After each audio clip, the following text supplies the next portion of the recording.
I have problems with these politicians. When rates were low, they were supposed to be building bridges, airports, rebuilding infrastructure, hiring millions of people while we had the cheap money. That would have grown the GDP of the country. That would have created millions of jobs. Cheap, we could have rebuilt this country in a 7 to 10 year period with that cheap money. But they were so busy making deals with Wall Street and fighting with each other, nothing got done. Now the free money's gone. And who's left to pay it back? Us.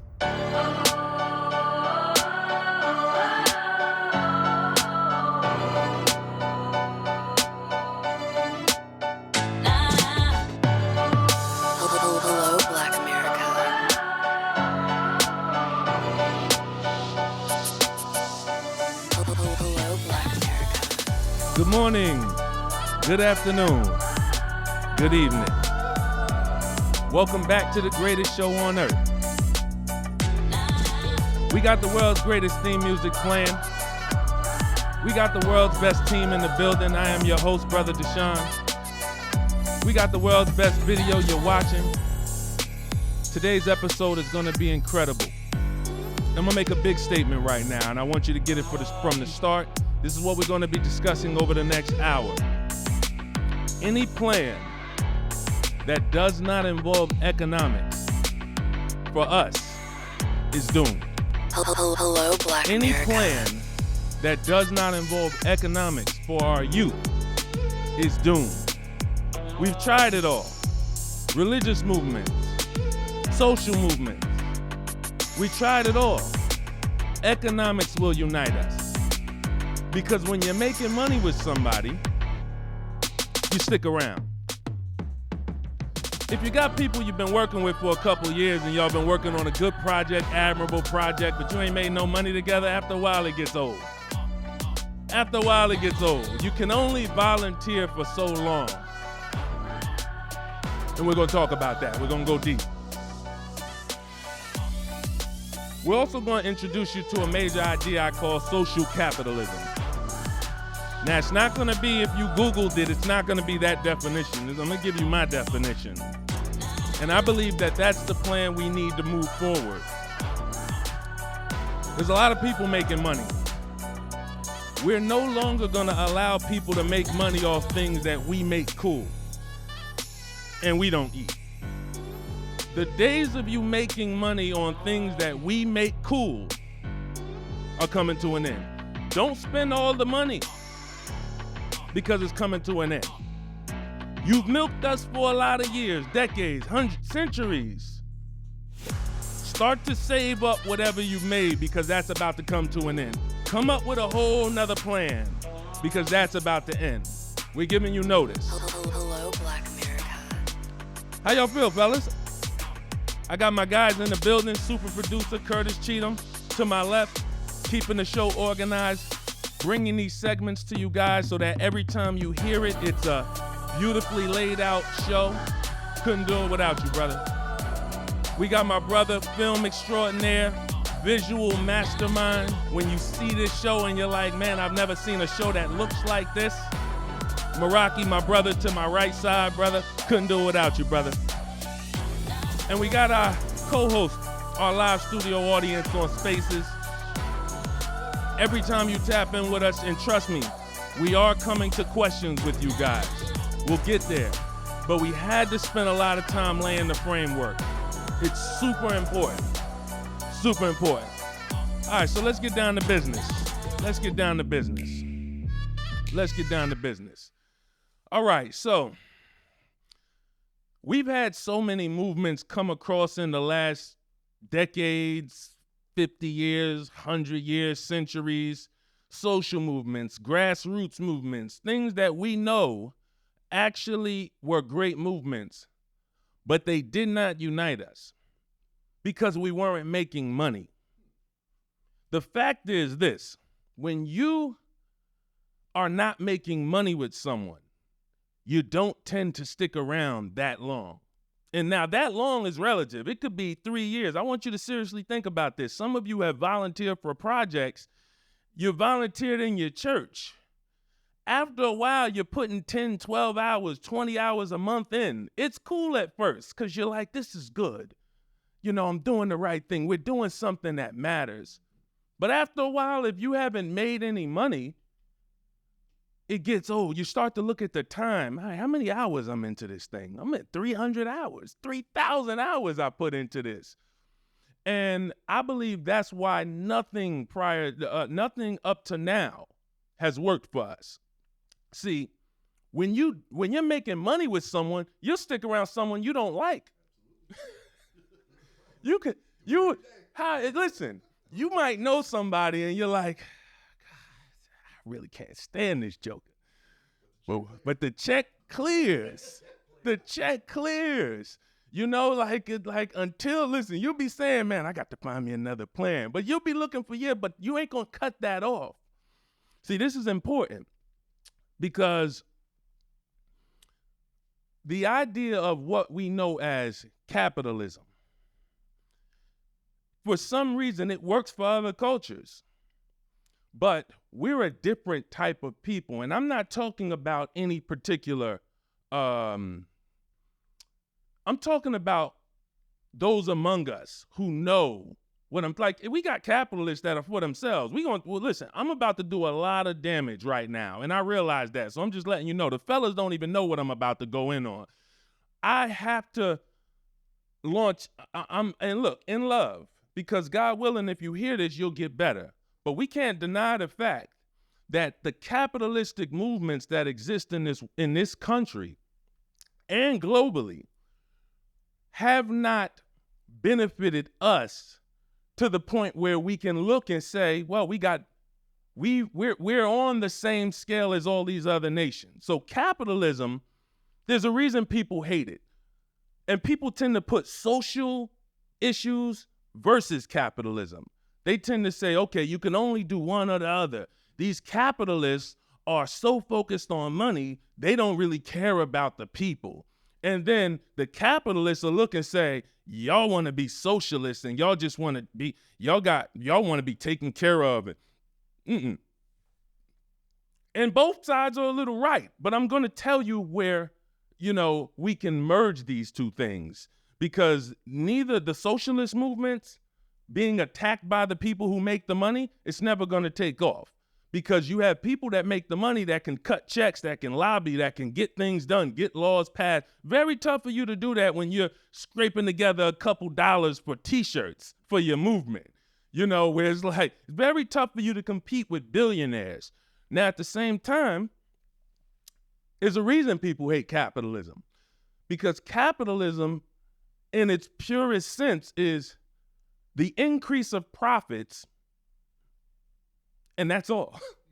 So whatever we can do to increase profits, we're going to do that. If we can find a way to pay less people or pay the people less or replace the people with machines that will overall cost us less, we're going to do that in the name of capitalism. And that's what people are trying to figure out now. I just heard Dave Ramsey having a conversation with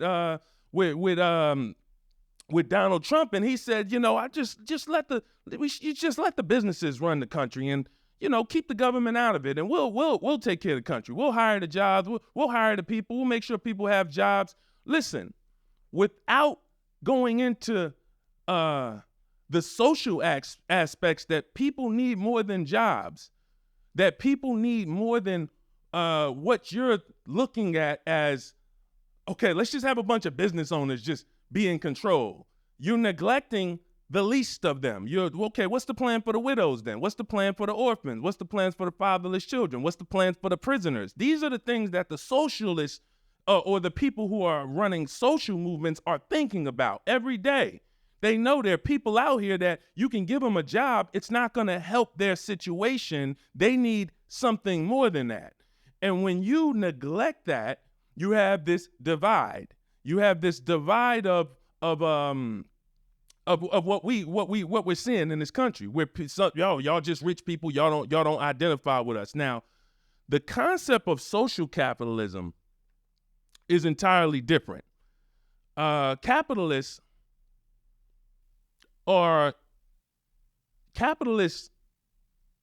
unfortunately, are very vulnerable. They don't even realize it. And we're gonna let them know how vulnerable they are right now. See, A movement that's owned by the people. Anything that is owned by the people will always be more powerful than what's owned by the minority. And we're preparing you for what's coming. The movement that will exist in these coming days will be the people owning those businesses. The way a healthy community should exist is that everything coming from that community should be owned by the people. Hello, Black America. Countries, cities, anything should be owned by the people. Now, they give you the illusion that we own these things. It's an illusion. Now, when they say you can buy shares of Disney, this is a little sense of what social capitalism looks like, but it's absolutely not social capitalism because you're not really making any money compared to the people that are getting wealthy. The people that are getting wealthy invested in these companies a long time ago, and they're using us to cash them out. They're using Black us America. to say, all right, it's time for us to cash out. When you start a company, when you build a hotel, when you develop a beachfront resort, there's so many people that have put money into that early, and then they pitch it to us later and say, all right, now we're going to give y'all a chance to buy it so that we can actually cash out. We'll make the millions. We'll make the billions. Y'all will make 10% a year on your money, 8% a year on your money. So we're going to have a very high-level conversation this episode. We're going to have a very, you're going to, look, my goal, I'm going to be real with y'all, is to get y'all to sell most, if not all, of what you own in America. Now, that's bold. This is bold, but I'm going to give you the reasons, and I'm going to tell you you are extremely vulnerable. See, I can't sit up here, and sometimes I try to scale it back because I have to give things to you in layers as the Spirit gives it to me. But sometimes God just says, look, you got to just tell him. What you're about to see in the United States is an economic collapse like we've never witnessed before. You're going to lose every bit of equity you have. And I'm going to tell you why that's going to happen. I'm going to tell you the things that have led up to that. But I would be too pessimistic to not give you the alternative, the preparation. Where, all right, Deshaun, when we pull our money out, where's that money going to go? Because you can sit on it, but if I tell you pull it out and then you pull it out and you also have the vision to watch and to pray for where it needs to go, you're going to be just fine.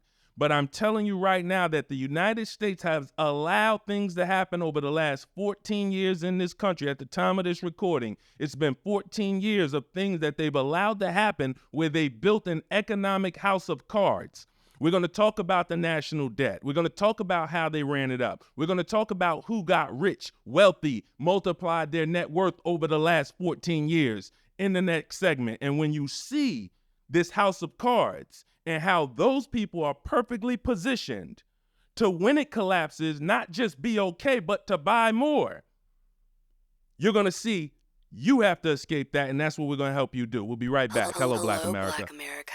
Who you know can take these syllables and tie up in a boat. Ancestors made it off the boat. Swear I need my reparations. He been dreaming way too long. The struggle I done made it from. Just because my skin golden tone, you know they think I'm dumb. Grit the wheel and crew the street. Diamonds in my Pat Philippe. The mentals of a country boy. Hustle like an athlete. Missing sleep. Still hear the screams of the slaves. Let breath from his lips. Blood covering of his face. Yeah. Boxing full of money. Ain't no bank accounts. Don't need a loan. Whole school ride clean. Here in Phoenix, we've seen an uptick of new families and individuals coming in that just could no longer afford where they were living. Because even where they were living, their rents increased $500 to $1,000 in 1 month. Sometimes clients have called me now and they're angry when they call. They need our help, but they're angry. And I I understand it. Their shame and their crying and all of that, but I was there. See, this is you know, the spirit been telling me, like, you know, this attack mode right here. This is real. Like, when I'm telling people in a private sense to you know, to cash out, like, equity's not going to be there. It's not going to be there in houses. It's not going to be there in stocks. It's going away. It's like at our door. And you know, I can't tiptoe through that. We just get, and so we'll go deeper. Yeah. All right. So in a healthy community, everything is owned by the people in the community. So where the money came from to build these houses, to build these cities, these roads, bridges, airports, it all came from the people in the community. So as the value of these companies increases, the wealth of the people increases, the wealth of the community increases. But that's not how they do things in this world so far. What they do is they allow the rich to be the ones to put the money up. We've all heard the term, the rich get richer, right? But that's the fiber of how money is raised in this country. So if somebody wants to go and build an airport, they're going to pitch that to people who have money, usually a private equity firm. So a private equity firm pools rich people's money. You can't even get into some of these firms if you don't have 10 million to contribute. Some of them is 50 million. Some of the hedge funds is 100 million. You can't even get in. People like us cannot get in. But what happens is when they go to those people and say, hey, we're building something that'll be worth $3 billion. We need to raise 50 million. They get it from them, and they give the majority of the ownership to them. So now when this is now worth $1 billion, those rich people who invested, they multiplied their net worth. Now, that's just the financial structure of this country. That's the financial structure of private equity. Investment banks moving big money around to big projects, buying out companies that, you know, companies like Famous Amos. We all look and say, oh, how do all of these black hair care companies keep getting bought out? This is how it happens. It's investment banks, it's private equity firms. Their job is to move a lot of money for rich people into these things and consolidate them. It's not the people. It's not the people. But the vulnerability is they've set themselves up for disruption because we will build this. And now let me show you how the United States sold us out and why. What I want you to focus on as you listen to me right now is diversifying. If you have all your eggs in one basket, we've been taught that since we were in elementary school. Don't put all your eggs in one basket. Right? This is not a new thing. So diversifying is, where's my money? And if, God forbid, the place where my money is collapses, do I lose it all? Do I lose some, 10%, 50%, 80%? And that's your exposure. The more if you're not diversified, you have tons of exposure. You can lose everything in one shot. And let me tell you how this happened. Okay, I'm gonna take my time with this. So this started in 2009 after the Great Recession. They began to sell us out. They gave Wall Street and the big banks bailouts. And we've all heard this, but I'm going to go deep on why that created a 14-year run of the rich getting richer on our backs. So the banks are not lending. I'm in the auto industry at the time. Dealerships shutting down left and right. I remember these days. I remember going in and GM had lost dealerships. We lost Pontiac. People praying that they were going to keep their jobs. I remember this very well. Now, here comes the government bailout. Government bailout, they give the money to the banks. The Fed gets involved and said, okay, we're going to cut rates to almost nothing. So now the Fed is the country's bank. Some people think the Fed is a government agency. It's not. The Fed is a private institution. It's the national bank. It's the bank that actually lends money to the country with interest. So we owe the Fed a bunch of money, and that's money from around the world. People have invested in the United States. We owe that money. Now, the debt was already high, but we're in trouble now. Banks are not lending. No one can buy houses. No one can buy cars. It's a nightmare. People are losing everything. The economy is stuck. Scary position. President Obama comes in at the time, works the deal out with the Fed. Fed says, all right, we're going to do something we're going to call quantitative easing. I want you to look up that term. Quantitative easing. We're going to put money into the market, make it cheap to stimulate the economy. So now banks have the ability to lend. They weren't lending for a little bit. They didn't even start lending immediately because they were like, hey, we got all this free money. What can we do with this? Free money. We used to give people, every now and then when I worked at General Motors, just to give you a term that you might be familiar with in terms of free money, 0% financing. When people went in to buy a car, if they had 0% financing, they would allow you to just finance the car, no interest. That means make your payments, no interest. That's what they did with the banks. It was like 0.25% interest. They were lending money to the banks at. So the banks say, okay, well, what are we going to do with this money? We got a lot of foreclosures around this country. You remember the foreclosure crisis, 2009? People losing houses. So, okay, why don't we buy some of them? Let's buy some of those houses. Okay.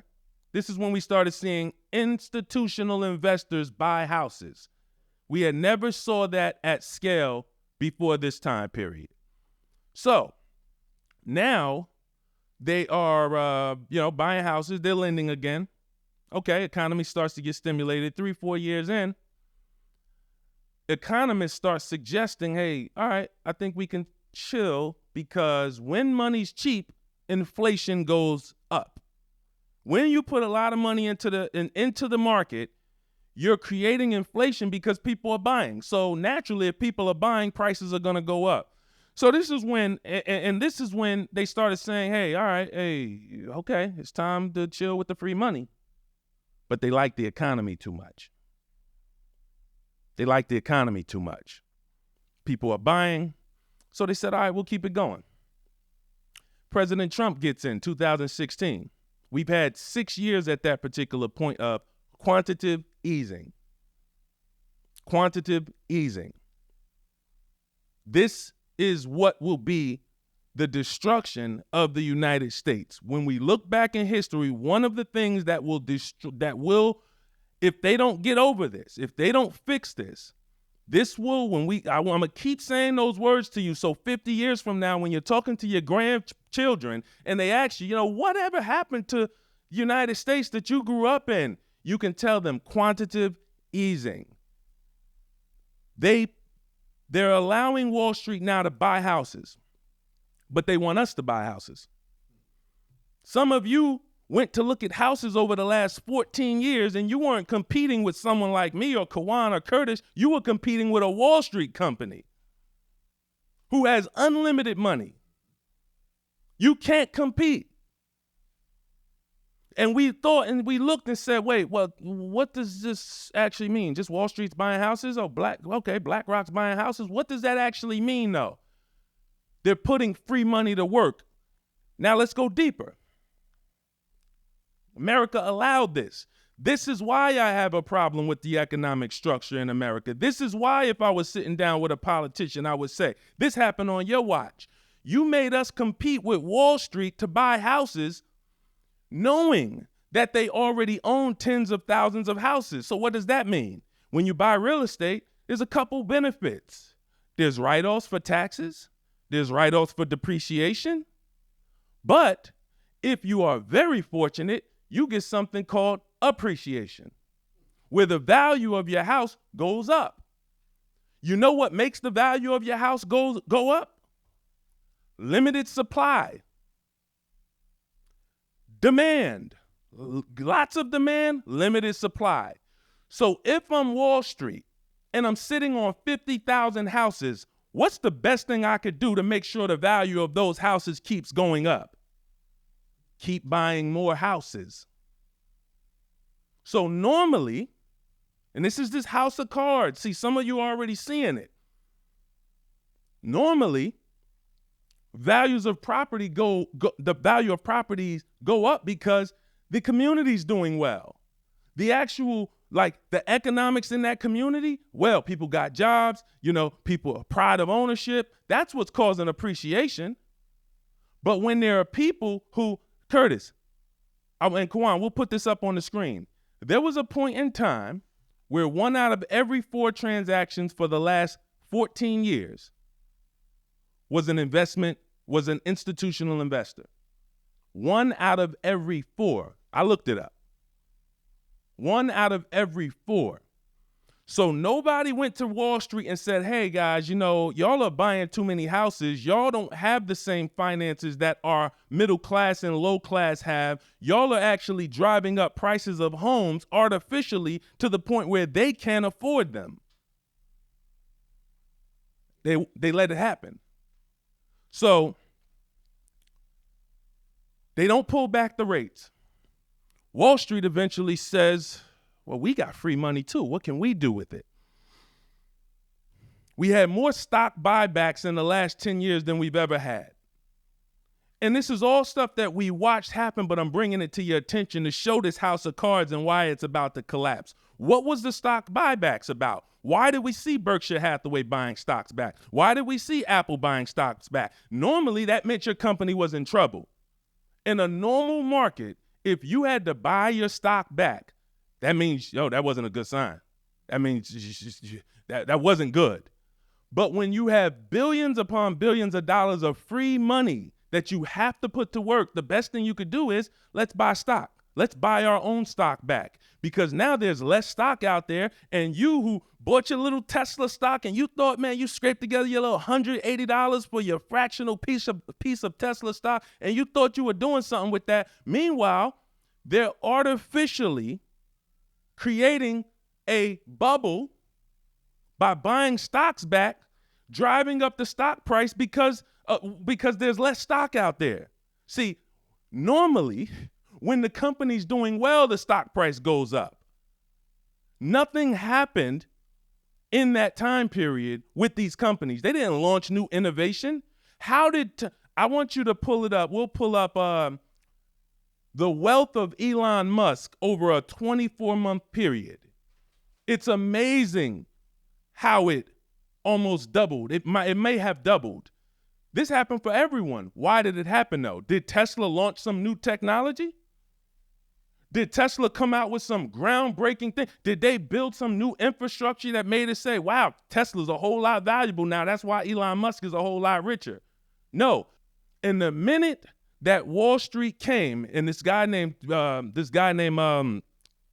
believe he may still be the chairman of the Fed. His last name is Powell. 2017, I believe, as soon as he got appointed chairman of the Fed, he said, this is good. This is going to be a problem. Now, meanwhile, the political people, they already know. The economists have been telling them for years now, you can't keep doing this because hyperinflation's coming. See, in a couple years of free money going into the market, just give me a couple more minutes, Curtis. We'll take it from another segment. A little money going into the market, that's one thing. It's going to drive up inflation eventually if those rates stay low. But years and years, now we got hyperinflation coming. Now we got what we're witnessing today. Take the pandemic out of it. So Powell gets in. His name is Jerome Powell. Thank you, Curtis. Chairman of the Fed. He gets in. He says, hey, guys, all right, we've had, I think at that time it was 7 years of quantitative easing. All right, it's time for us to really start to raise the rates little by little because we need to control future inflation. Donald Trump at the time says, this was his guy. He appointed him. The next day after he raised the rate a little bit, Donald Trump came on and said, hey, Wall Street's reacting. See, when you've had 7 years of free money, and then you see it going away, people start dumping. Wall Street reacted. Dow Jones goes down. What? Why? Why? Free money run is starting to end, y'all. All right, things got to change. They should have let that keep happening. But what they did was they took Donald Trump's criticism and they said, all right, you got us. We're gonna roll the rates back. We'll keep the rates low. At that particular point, Wall Street and the Fed got in bed together. So now the Fed, who is the country's bank, remember what I told y'all 10 minutes ago. This is the country's bank, independently owned. Now they're in bed with Wall Street to the point where Wall Street can say, hey, keep the rates low because we make more money. And they did that for literally 3 more years. Got up and said, all right, it's time. Let's start raising the rates. Then a pandemic hits. See, all of this, what I'm telling you and what I'm laying out for you, you can watch a documentary called The Age of Easy Money. It'll go much more into this. You'll hear from the economists. You'll hear from the people who warned the politicians what they should have been doing during the age of free money, the jobs they should have been creating. There's tons of reasons I have problems with these politicians. When rates were low, they were supposed to be building bridges, airports, rebuilding infrastructure, hiring millions of people while we had the cheap money. That would have grown the GDP of the country. That would have created millions of jobs cheap. We could have rebuilt this country in a 7 to 10 year period with that cheap money. But they were so busy making deals with Wall Street and fighting with each other, nothing got done. Now the free money's gone. And who's left to pay it back? Us. Hello, Black America. Who's feeling the inflation? Us. The same people that warned them, that they didn't listen to for 14 years. We can't do this, y'all. This is going to be a problem, and the people are going to have to pay it back.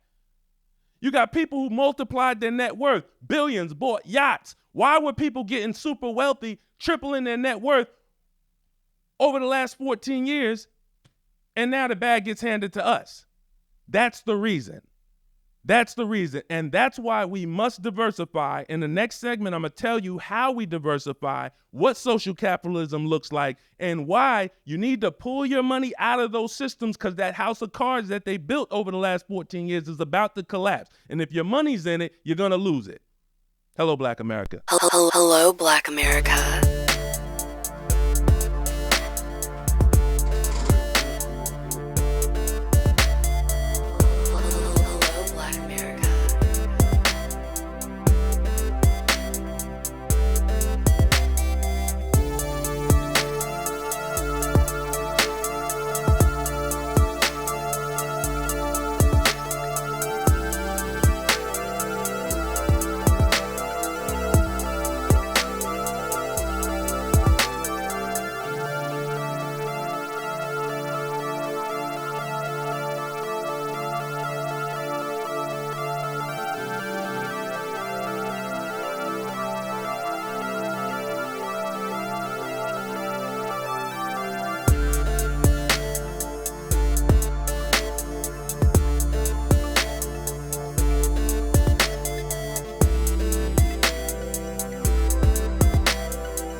All right, so let's talk about what social capitalism is not, okay? Social capitalism is not pooling money. We hear that a lot. Hey, man, we should all pool our money, go buy a house. People don't like investing with people that they don't know. I mean, and I know it sounds good on the surface. Hey, man, let's put our money together and go, do something. People don't do that. So it's not pooling money. It's deeper than that. It's not socialism. It's not, y'all take care of us. Y'all are going to do this social capitalism thing, and then we're just going to be taken care of. Government take care of us. The community take care of us. It's not that. It does not prioritize social aspects over profit. This is the simple definition of social capitalism. Everything that is built the people own it. That's Deshaun's definition. That's not Webster's. That's not Google. Everything we build, the people own it. So something beautiful did happen in 2009 around the Great Recession. President Obama created the Jobs Act, which started crowdfunding. Crowdfunding evolved into fractional share ownership. Before this, you couldn't buy a share of Disney. You couldn't buy 10% of a share of Disney. We didn't have access to these things. You had to be accredited investors. So now, once this comes out, we start to see the people getting involved now and saying, all right, you can actually buy some of these companies. Deals are not going to be as great because you're not early. See, Warren Buffett said something. He said that he'll never buy a stock at the IPO when they go public. Because when you buy a stock at the IPO, they've already packaged up the stock. Investment banks got to get rich. This is the people cashing out. Whenever you hear, oh, this company's going public, oh, we need to buy some shares. Never buy according to Warren Buffett at that particular time. Because this is now an investment bank who takes the company public. People who do this, lawyers need to get paid. Original investors need to get paid. All of these angel investors, the friends and family that put their $100,000 in when there was only an idea and they didn't have, all of these people, now it's time for us to get our payday. You never buy at that particular time. And we didn't have access to those things. The public never had access to those things. So now fractional ownership comes in and it starts to actually look a little different. We can buy later. But the world we want to create and the world we are going to create is a world where everything from the moment it is an idea, we're not pitching private equity. See, the reason why you can't get the money for your idea is because you don't look like the people who come in, packaged up, ready, and get money. See, there's a certain path to getting ideas. Plan, team, do you have the infrastructure? Do you have the sales? All of that we have not had access to.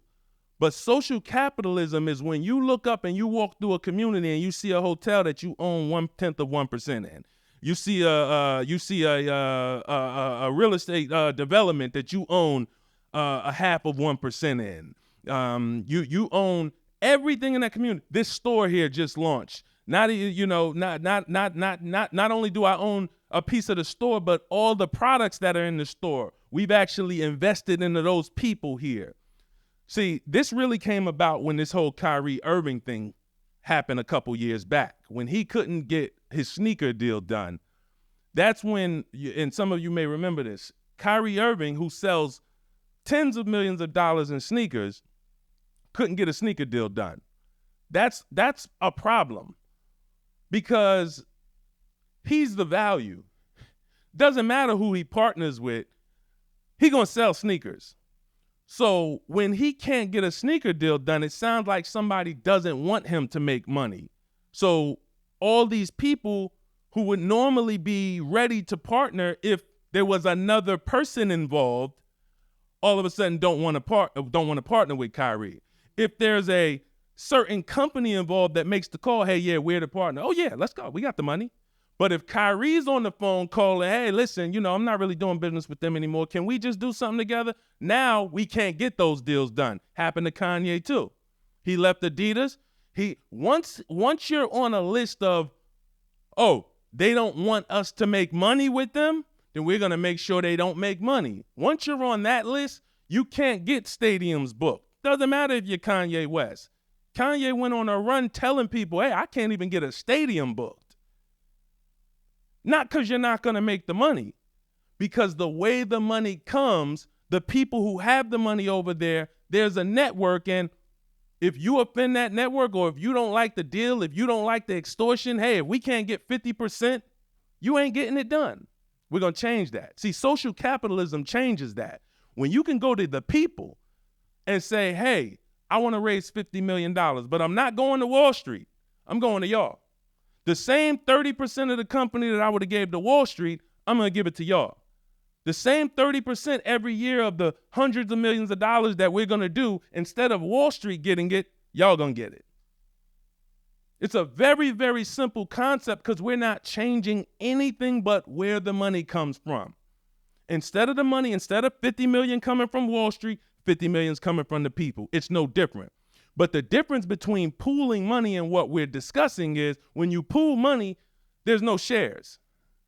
What we're discussing is every single thing that is built, that we're going to build, is going to be, you got shares. You can look and say, okay, I own 2 shares in this company. I own 50 shares in this company. This is what group economics is. It's not just, hey, bro, loan me two grand. I'll get you back when things take off. No, I need to know what's my return. I need to know, see, we have enough smart people now where we can do this. We have enough people in private equity where we can do this. This is the vulnerability of Wall Street. So everything that you should be building, if you are in finance, should be based on that model. That's the future. This old model is a dying model. It's a dying model because the people are no, especially after what's about to happen with this collapse of the United States. It's coming. It's coming. It's at the door.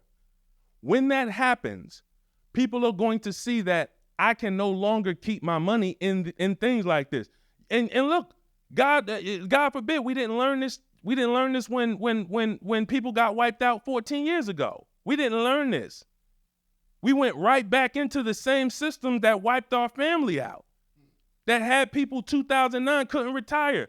They had, $400,000, $500,000 in their portfolio, and that was their retirement. They lost that. We didn't learn from that. We're repeating that, and we're repeating it way worse than what they did because at least when they did it, they were investing into a real economy. They were investing into growth of an economy. Last 14 years, we invested into artificial. What have we built? What can you tell me we have built as a country in the last 14 years? Hello, Black America. Steve Jobs is gone. We can't even get a new innovative product from Apple. They keep giving us the same product over and over again. Steve Jobs was innovating. Listen, I'm bringing this. Hey, y'all never saw this before. You got Musk. Okay. And why is he the richest person in the world? Because he was one of the only innovators over the last 14 years. So it was a combination of him bringing Tesla, innovating with Tesla, and the free money that got him where he is. But I mean, what else have we really built as a nation? What advances in science have we made? Bioengineering, anything that we can name and say, dag, we brought this to the world. We can't even bring new systems of doing business. Amazon was a new way to do business. Alibaba launched it. Shein launched. Temu launched. That's what China can say we brought to the world. You get what I'm saying? They can say, look what we brought to the world. The same systems we use that people used to buy our products that we made over here and we used to sell them wholesale to get in their stores. Look at what we did. We took the wholesale market that we used to sell and we selling direct to the consumer. That's innovation. That's real growth of a nation. How many people does Temu employ? How many independent sellers does Temu employ and Shein employ? And they're not even done yet. They're just getting started. What have we done? So we don't have a real economy. And that's a problem. Are people in your neighborhoods richer? Are people in your neighborhoods doing better? Then how the hell did the prices of the houses go up? This is simple economics. If you look around and your neighborhood's more prosperous, yes, the houses should be worth more. Things ain't changed. People doing worse. The house is worth more. What drove that? Artificial money. So the collapse is coming. They're perfectly positioned. It's serious.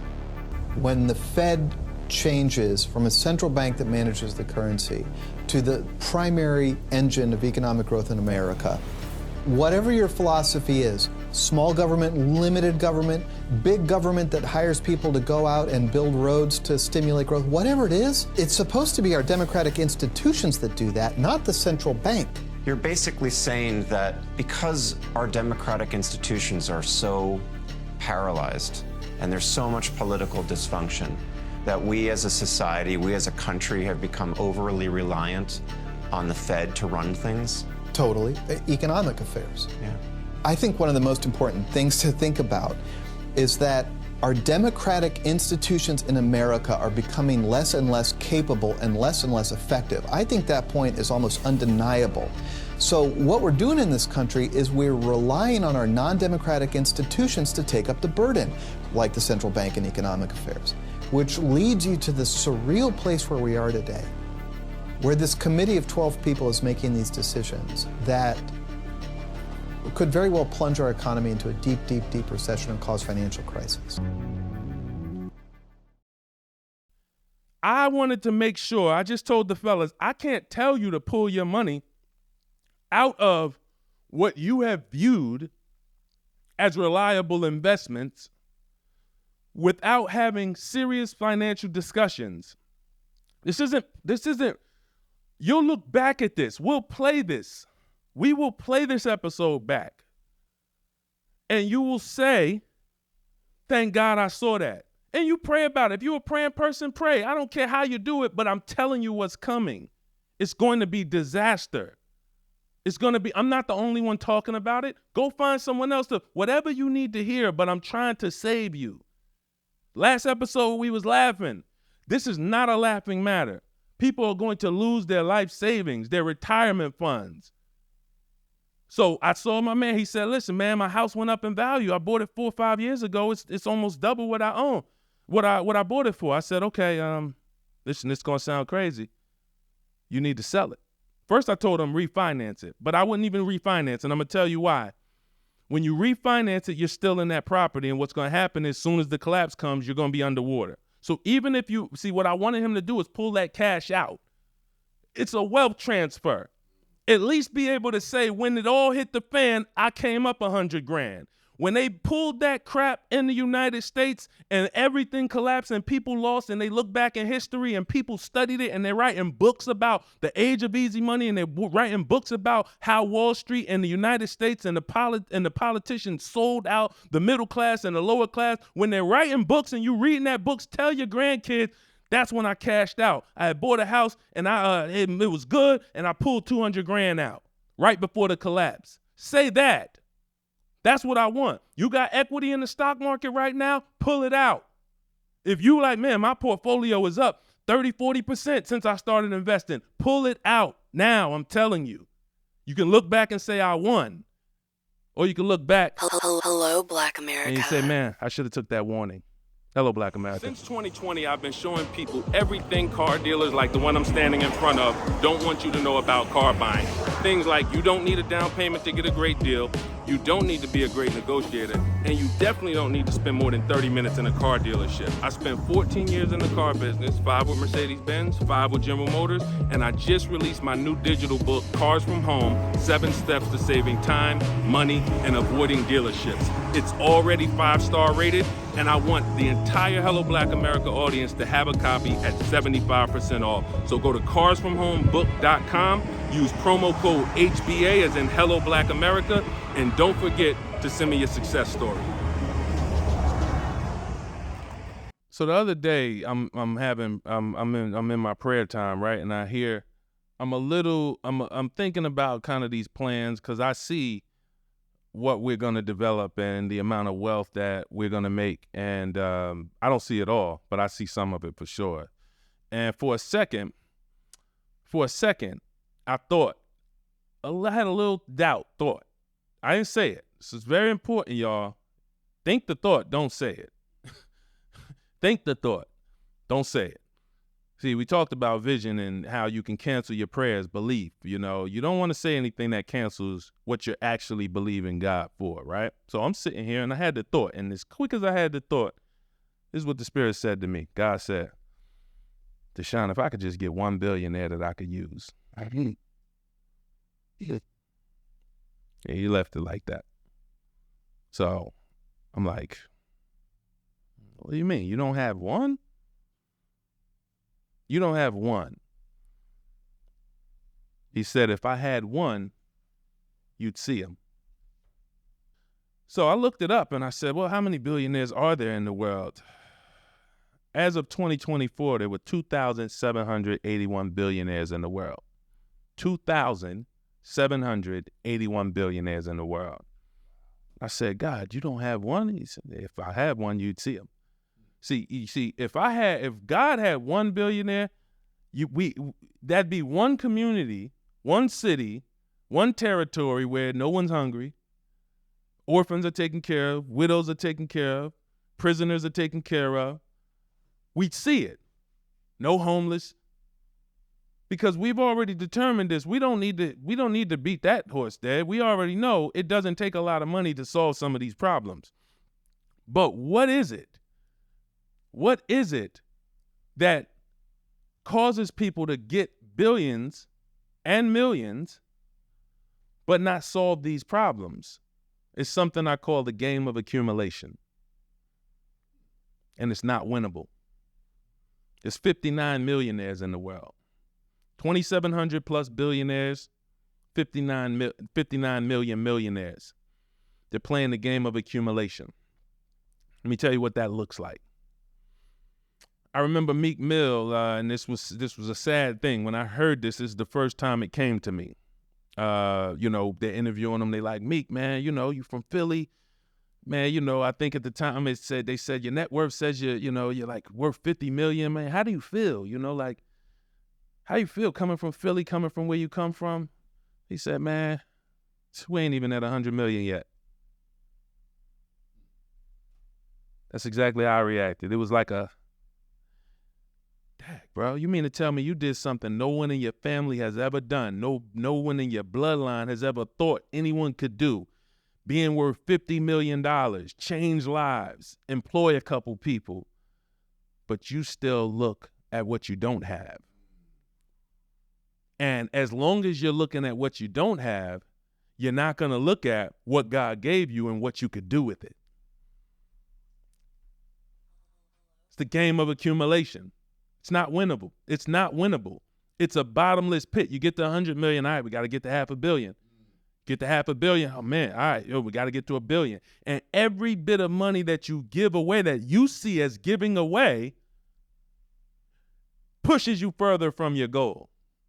So you can't give. You can't go into your neighborhood and say, you know what, let me put 10 million in my neighborhood. What can I do with 10 million to change lives in my neighborhood? I got 500 million. What could I do with 2 million today? How many down payments can I pay with 10 million? How many businesses could I start up and partner with the Small Business Association for some type of grant? How many college tuitions can I help assist with 2 million? You're not going to do any of that, because every bit of money that you give away, that you see as giving away rather than sowing, every bit of money you view as giving away keeps you further from that goal of getting among these other people here, these peers, these billionaires. So you can't do it. It's like you're trying to do something. It's like boxing, but you're pulling your punches. You're not going to go full force. Even like the punches, boom, I'm going to change my community with some of this money. But the pulling of the punches, but I can't give too much. I got goals. Got to get to the next tier. So you're always going to be in this constant battle because you're playing the game of accumulation. See, Andrew Carnegie, at the time, wealthiest person to ever live. He spent the first half of his life accumulating.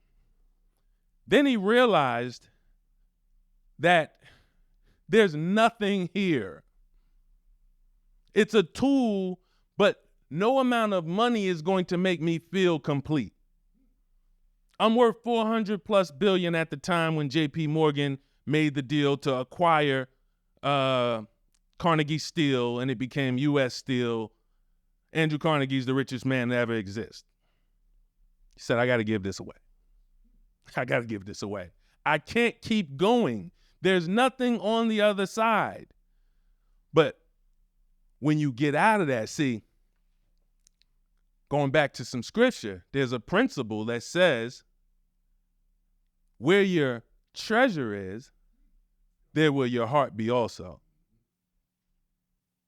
So when you consider that I could lay up treasures in a different way, now, whether you believe in the judgment and that, you're accountable, let's not even go there. Let's go to the fact that you can actually see impact when you use the same mind God gave you to create the money to give the money away. Now, people don't put thought into these things. It takes real thought to creatively solve these problems. The same way you solve the problem of the electric car, the same way you solve the problem of, hey, whatever, technology, we need to be more social. Let's create a social network. Let's create many social networks. The same way you solve those problems is the same mind and same mental capacity it takes to go in and solve the problems that, look, the social people think about. See, the social people are always going to think about the people and the problems outside of the money. What I want you to do is realize that if you weren't playing the game of accumulation, you'd have more time to think about the social issues. You'd have more time to think about the least of them, to think about what I can do to affect change on the people's lives, because I got more money than I could ever spend. My company's doing fine, but the social issues is what's going to change. And look, I'm gonna tell you this: if I didn't see the black leaders and the black influencers and the black people who are coming up making the same decisions, then maybe I wouldn't be discussing it, because this is hello, Black America. We can't control what anyone's going to do. I can't control what you're going to do. But if I'm having a discussion with my people, I'm going to tell you we're playing the same games that they've been playing. We're following the same models that they've been following. We got into this and realized, hey, I'm going to get money. And then, all right, boom, look at me. American dream, baby. Look, worth $2 billion. And we're playing the same game because we know for a fact we wasn't raised to do that. We wasn't raised like that. We was raised to think about, don't forget where you come from. How many of our grandparents done said that? Look, boy, you're doing well. Look at you. God done cleaned you up, but hey, don't forget where you come from. That's a message. That's wisdom. When she's saying that, she don't mean stay down to earth. You could be the proudest person in the world. I don't care if when you come out, you the meanest person in the world. Don't talk to him. He'll cuss you right out. But his money is in the community and he changing lives. You could be the meanest, but get down to earth. What it means is when God leads you to where you've been blessed. You got the mind. He gave you a mind to get money. He gave you strategies. He gave you the strategic ability. He gave you the ability to be good with people, to see concepts, put them together. But don't forget where you come from. Don't forget the people who need the same mental capacity that you use to come up with those ideas. We're just hitting on the game of accumulation. You will hear a lot because it's something I think about. And when you evaluate your goals, next episode, what we're gonna do is we're gonna go deep on vision. And we're gonna put together the amount that our ideal life costs. You're gonna find out, you're gonna put it on paper, how much your ideal life costs. Deshaun, I want yachts and boats and all of that. We're gonna put it together. You're gonna see it's not as much as you think. You're gonna see, we don't realize to have a yacht that you charter, to be able to travel 5 times a year, to be able to have a couple houses, that ain't $50 million.